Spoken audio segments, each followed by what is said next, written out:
लक्ष्मी मंत्र के comment section में हमारे कम्युनिटी मेंबर्स अक्सर हमसे सवाल पूछते हैं कि अगर हमारी सैलरी 25-30 हज़ार रुपये की हो, जिसमें से आधे से ज़्यादा पैसा तो रोज़मर्रा के खर्चों में ही निकल जाता है, तो क्या तब भी हम फाइनेंशियली इंडिपेंडेंट बन सकते हैं?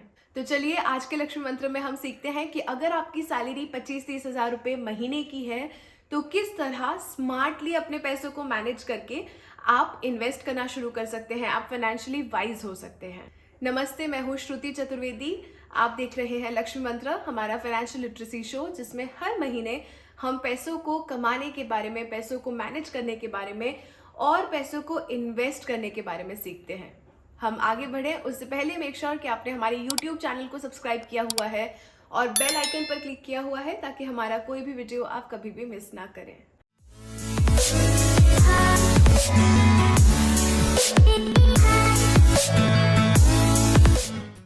ओके, सो कॉन्टेक्स्ट सेटिंग। आज के वीडियो में मैं अज्यूम कर रही हूँ कि आपकी महीने की सैलरी 25 से 30 हज़ार रुपये की है। You are in the beginning of your career और ऑफ कोर्स ये एक बेसिक फ्रेमवर्क है। आपकी रिस्पॉन्सिबिलिटीज, आपके गोल्स अलग अलग हो सकते हैं। सबसे पहले आपको देखना है कि आप हर महीने कितना कमाते हैं, कितना खर्च करते हैं और कहाँ कहाँ पर खर्च करते हैं।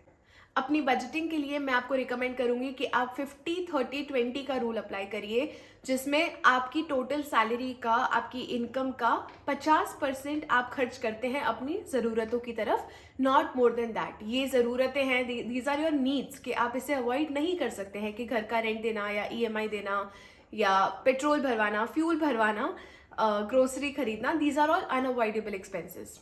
30% of your income should go towards your wants, जो आपकी ज़रूरतें नहीं है पर मन करता है, इच्छा होती है।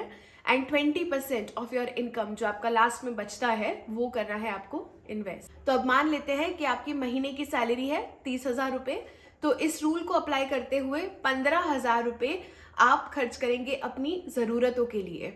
9 हज़ार रुपये, तो 30%, 9 हज़ार रुपये आप खर्च करेंगे अपनी वांट्स के पीछे, जो आपकी इच्छाएं हैं। और जो बचा 20% यानी कि 6 हज़ार रुपये, उससे आप हर महीने रिलीजियसली अलग अलग जगह पर इन्वेस्ट करेंगे। अब आप इन्वेस्टमेंट करना शुरू करें, उससे पहले ज़रूरी है कि आप दो चीज़ों को क्लियर करें। सबसे पहले क्लियर योर डेट। अगर आपके ऊपर कोई कर्जा है या आपका कोई क्रेडिट कार्ड का बिल पेंडिंग है या आपके कोई आउटस्टैंडिंग लोन्स हैं, तो कोशिश करिए कि जो 20% आपके इन्वेस्टमेंट का अमाउंट है, उससे आप सबसे पहले अपने कर्जे को क्लियर करने के पीछे लगा रहे हैं। ये क्यों रिकमेंड किया जाता है? क्योंकि जितना ज़्यादा आप इंटरेस्ट अपने लोन्स के पीछे खर्च कर रहे होते हैं, उतना कोई भी इन्वेस्टमेंट ऑप्शन लॉजिकली ग्रो नहीं करता है। एक बार आपके कर्जे क्लियर हो गए, फिर आपका सेकेंड स्टेप है एक इमरजेंसी फंड बनाना, जिसके बारे में मैं ऑलमोस्ट हर दूसरे तीसरे वीडियो में बोलती हूँ। इमरजेंसी फंड होता है आपके महीने के खर्च के हिसाब से कम 5 से 6 महीने का अमाउंट आपके पास होना।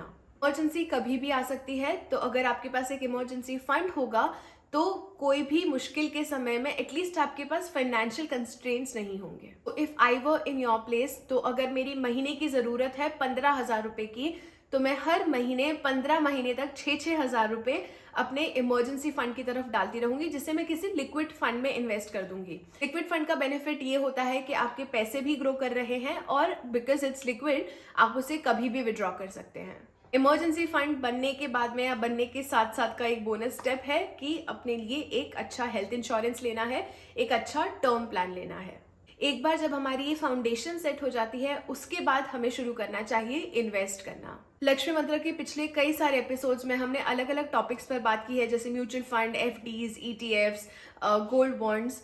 तो इनमें से आपको कैसे प्लान करना है कि कौन से इंस्ट्रूमेंट की तरफ कितना इन्वेस्ट करना चाहिए। अगर आपकी उम्र 30 साल से कम है, तो ये अज्यूम किया जाता है कि आपके ऊपर रिस्पॉन्सिबिलिटीज कम है और आपके पास काफ़ी लंबा समय है ग्रो करने के लिए और पैसे कमाने के लिए। तो सजेस्ट किया जाता है कि जब बिगिनिंग ऑफ द करियर में अगर आप हैं, then you should expose yourself towards equity markets, यानी कि 60 से 70% तक का इन्वेस्टमेंट आपका इक्विटी मार्केट्स में हो सकता है। इसके लिए आप अच्छे कुछ स्मॉल केसेस में इन्वेस्ट कर सकते हैं, स्टॉक मार्केट में इन्वेस्ट कर सकते हैं, कुछ हाई ग्रोथ म्यूचुअल फंड्स की ओर भी इन्वेस्ट कर सकते हैं।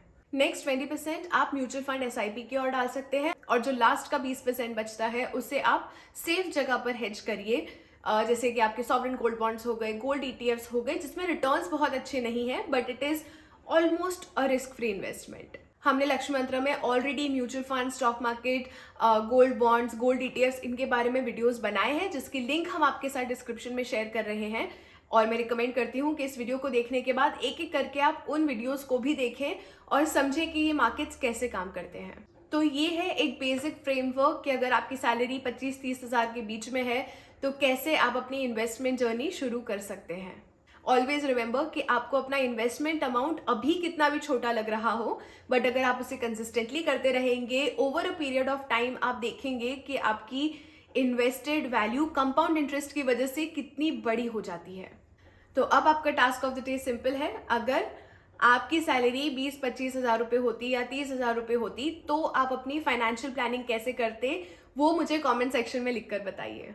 आई होप आपको हमारा आज का वीडियो हेल्पफुल लगा हो। If you like the video, please don't forget to subscribe to our YouTube channel and hit the bell icon. मैं आपसे मिलूंगी अगले हफ्ते with another episode of Lakshmi Mantra. Till then, you take care and stay safe.